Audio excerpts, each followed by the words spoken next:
all the humanitarian system is very much focused on first aid and not so much focused in integration. Exactly.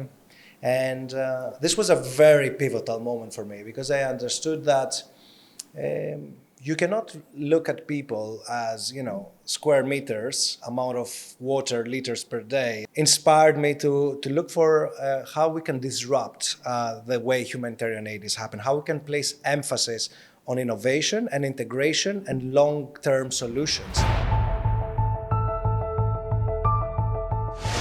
To some of your viewers, some two main statistics that they might not know.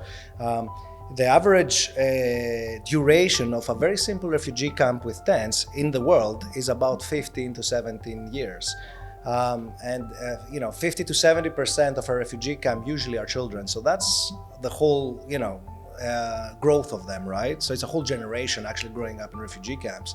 What were you thinking when you were seeing people walking and coming, like, you mentioned about the flow of human, if I'm not wrong. Yeah. So what were you thinking when you were seeing this, especially with the experience that you had in Africa and then the refugee camp in Syria that you mentioned?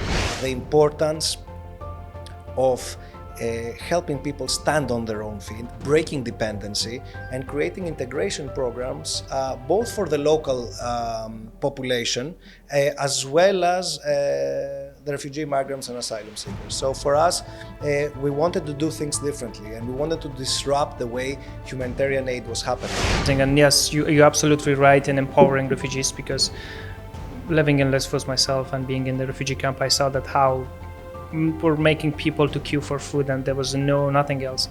And I remember that the only thing that we used to do in the camps was just queuing for foods, a couple of hours in the morning, lunch, dinner. So that was the only thing that we had to do, nothing else. I've never seen something like that. I've never experienced such a shocking moment. This kind of beautiful, pristine landscapes. You have these millions of people and this conflict. You had, tourists bathing, and at the same time you had this kind of human story of suffering unfolding in parallel. The contrasts are, but seeing it in my own country was shocking because you never expect it, right?